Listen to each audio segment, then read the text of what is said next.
Hello, callers. Welcome back to Viva Barca and welcome to another interesting episode where we discuss on some interesting updates.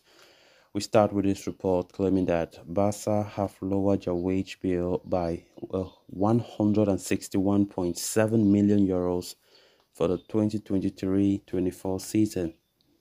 We are going to discuss more on that as we move ahead. Secondly, talking about this report claiming that Javier Tebas is pushing for former Barca director Mateo Alemany for the RFEF presidential post. We are also going to be discussing on that. So guys, as we get right into it, please do ensure to subscribe if you haven't. If you're just coming across the channel for the very first time, you are very much welcome. Consider liking the video and please watch it right up to the very end. After months of drama, the summer transfer window is finally behind us. It was a crucial period for Barca, more than any other club in Europe. Following months of anxiety, the club can easily call the summer window a success, having been able to bring in players from cut price deals. More importantly, Barcelona have been able to cut costs and lower their wage bill, which was one of their priorities heading into the summer. So here's how much Barcelona have saved this summer. According to a recent report from EFE, Barcelona have reduced its wage bill by a whopping 161 million euros following the closure of the summer transfer window. Just before the club's transfer operations in the summer, they had a wage bill of 566 million euros. This meant Barca had a 73% ratio over income as calculated by UEFA. However, following the end of the summer transfer window, Barcelona's ratio over income stands at 54%, which is a substantial reduction, with their new wage bill standing at 404,709,155 euro. So how did this happen? This can be credited to the departure of various players including Antoine Griezmann, Francisco Trincao, Ousmane Dembele, Franck Kessié, and Ansu Fati, among many others. Not to mention, two of the club's highest earners, Jordi Alba and Sergio Busquets, also left the club at the end of last season. On the flip side, Barcelona were able to sign Ilkay Gundogan, Oriol Romeo, Joao Cancelo, Joao Felix, and Inigo Martinez. But the combined salary amortizations of these five players will amount to a little over 50 million euros. In contrast, Barcelona freed up 212 million euros from the exit of their star players this summer.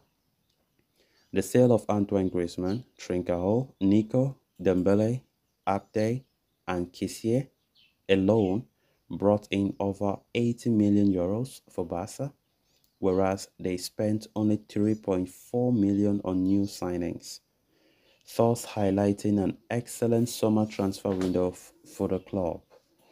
One can now expect the Catalan Giants to try and lower their wage bill further in the upcoming January transfer window.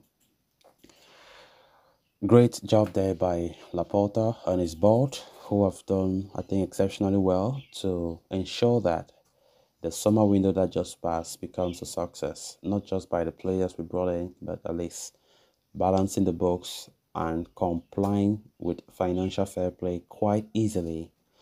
And of course, Barcelona, I think, after going through a lot financially in the past couple of years, you know, it have never been easy for us in terms of transfers and to get the desired players that we want in our team. And we saw this past summer, well, we sold quite a handful of players And of course, we know how important player sales were even before the summer window kick-started. It was something that it was, in fact, we saw the La Liga president Tebas himself emphasizing that if Barca really want to avoid any issues with financial fair play, player sales are going to be very, very necessary.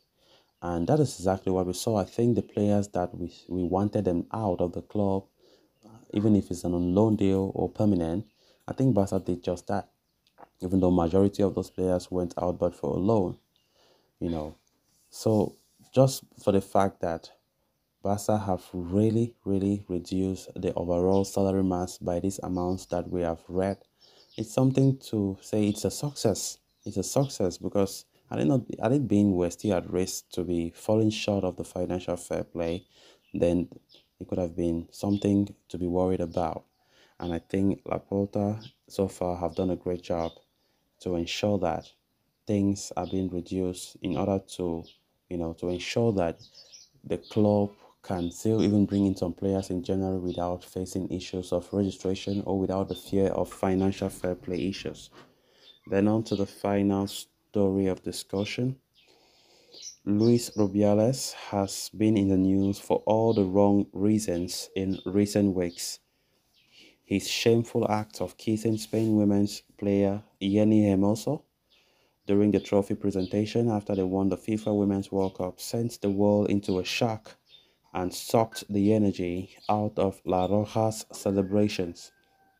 Many called Rubiales to step down from his post as the president of the RFEF after the incident, but the 46-year-old refused to do so. Following that, he was handed a suspension pending investigation, with Pedro Rocha being named interim president. Now, according to shocking reports by Radio Marca, La Liga president Javier Tebas has approached Mateo Alemany to take over the presidency of the Spanish Football Federation. He is said to be convincing the former general director of Valencia and Barca, although it is unclear what authority he has in deciding the same. So, songs were sung by Alemany's Janus in wading through the waters of Barca's financial situation in recent years, and deservedly so.